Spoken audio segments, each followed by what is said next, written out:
કપડાના ખડકવાડ ગામે લોકોને ચોમાસામાં પીવાના પાણી માટે વલખા।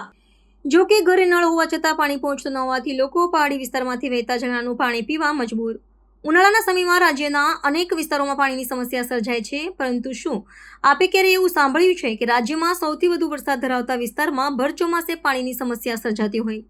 જી હા, રાજ્યનું ચેરાપુંજી ગણાતા કપરાડા તાલુકાના અંતરિયાળ વિસ્તારના એક ગામમાં લોકો ભર ચોમાસે પીવાના પાણી માટે વલખા મારી રહ્યા છે।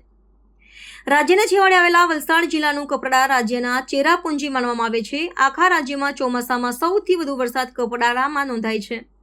આ વર્ષે પણ ચોમાસામાં અત્યાર સુધીમાં 90 ઇંચથી વધુ વરસાદ ખાબકી ચૂક્યો છે। આથી કપરાડા વિસ્તારમાં પસાર થતા તમામ નદી નાળાઓ બે કાંઠે વહી રહ્યા છે। તેમ છતાં આવા ભર ચોમાસામાં પણ કપરાડાના ખડકવાડ ગામમાં પીવાના પાણીની સમસ્યા સર્જાઈ રહી છે। ગામની છેવાડે આવેલા સાવરમાળ ફળિયામાં 300થી વધુ લોકો રહે છે। જોકે ઘરે નળ હોવા છતાં પાણી પહોંચતું નહીં હોવાથી લોકોએ ચોમાસામાં પહાડી વિસ્તારમાંથી વહેતા ઝરણાનું પાણી પીવા મજબૂર બન્યા છે। પથ્થરોની કોતરમાંથી નીકળતા ઝરણામાંથી નીકળતા પાણીનો પીવામાં ઉપયોગ કરે છે। જોકે ચોમાસામાં તો આ ઝરણામાંથી સરળતાથી પાણી મળી રહે છે, પરંતુ ઉનાળામાં પરિસ્થિતિ વધુ વિકટ બને છે।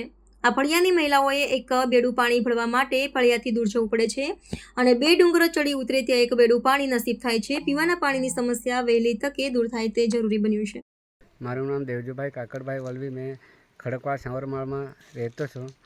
તો અમારે જે પણ પાણીની તકલીફ છે પીવા માટે, જે અમે 2 ડુંગર ટેંકરા ચઢીને નીચે જતા હોય છે, તો આજે ચોમાસામાં જે અમે ગંદુ પાણી પીતા છે, એ મારે તંત્રને એવું જ કહેવા માગું છું મેં કે અમારું જે હલ પાણીનું છે એ વહેલી તકે બનાવી આપે ને અમારું સમસ્યા જો છે એ પૂરું પડે, બસ એટલું કહીને મેં અમારી માંગ છે એ અમારે પૂરું કરવા વિનંતી કરું છું।